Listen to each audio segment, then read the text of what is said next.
धोनी ने जो कहा था वो करके दिखाया। चेन्नई में राजस्थान को बुरी तरह हराया। धोनी के चक्रव्यूह में बुरी तरह फंस गए संजू, लेकिन जीत के बाद भी क्यों नहीं खुश हुए चेन्नई के फैन। धोनी के चेले ने राजस्थान को कहीं का नहीं छोड़ा। 3 खिलाड़ियों ने लिखी राजस्थान की बर्बादी की कहानी। रोमांचक मुकाबले में लड़ता रहा राजस्थान, लेकिन आखिर में मिली हार। संजू भी नहीं बदल पाए टीम का मुकद्दर। ऋतुराज गायकवाड़ बन गए सिकंदर, लेकिन धोनी के संन्यास की तारीख ने मचाई सनसनी। संजू सैमसन ने भी कह दिया माही भाई मिस करेंगे। माही ने बिछाया था ऐसा खतरनाक मायाजाल, संजू सैमसन ने कर दिया सरेंडर।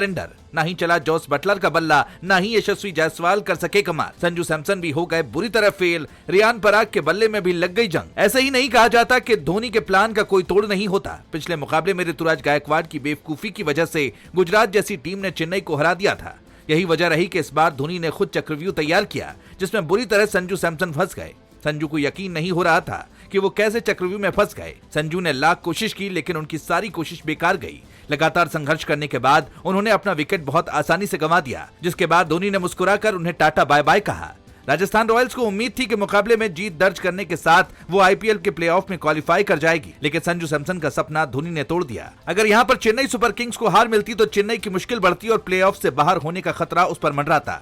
इसीलिए खुद धोनी ऋतुराज गायकवाड़ के पीछे खड़े नजर आए और उन्होंने अनऑफिशियली कप्तानी संभालते हुए राजस्थान के एक एक खिलाड़ी के खिलाफ सॉलिड प्लानिंग की। धोनी की प्लानिंग कितनी सॉलिड थी, आप इसका अंदाजा इस बात से लगा सकते हैं कि चेन्नई के गेंदबाज राजस्थान के बल्लेबाजों को रन ही नहीं बनने दे रहे थे। राजस्थान का कोई भी बल्लेबाज चेन्नई के गेंदबाजों के आगे हाथ नहीं खोल सका, जबकि चेन्नई सुपर किंग्स के पास उसका सबसे बड़ा गेंदबाज मथीशा पथिराना अपने देश लौट चुका है। लेकिन इसके बावजूद धोनी ने दिखाया कि कैसे कप्तानी की जाती है। इस मुकाबले में राजस्थान ने टॉस जीता था और सबसे पहले बल्लेबाजी का फैसला लिया था।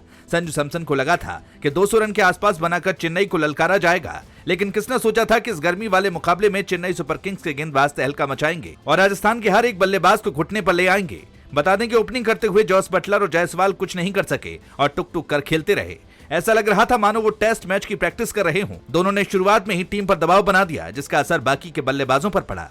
जब संजू सैमसन मैदान पर आए तो संजू सैमसन का भी अंदाज एकदम जुदा नजर आया। जो संजू बहुत अच्छी बल्लेबाजी करते हैं, इस मुकाबले में खामोश दिखाई दिए। इतना ही नहीं, उनके साथ में रियान पराग का बल्ला भी काफी धीमे चलता रहा। इसकी वजह से राजस्थान की टीम सिर्फ 141 रन बना सकी।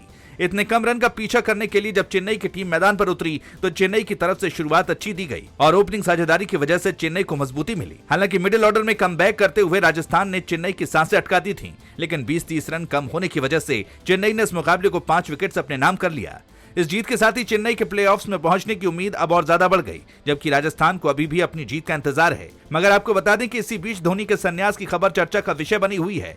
दरअसल चेन्नई की तरफ से एक पोस्टर जारी की गई, जिसमें इशारों में बताया गया कि धोनी संन्यास का ऐलान कर सकते हैं। धोनी ने आईपीएल की शुरुआत में ही कह दिया था कि वो कप्तानी नहीं करेंगे। अब देखना होगा कि क्या धोनी अगले सीजन में खेलेंगे या फिर संन्यास का ऐलान करेंगे।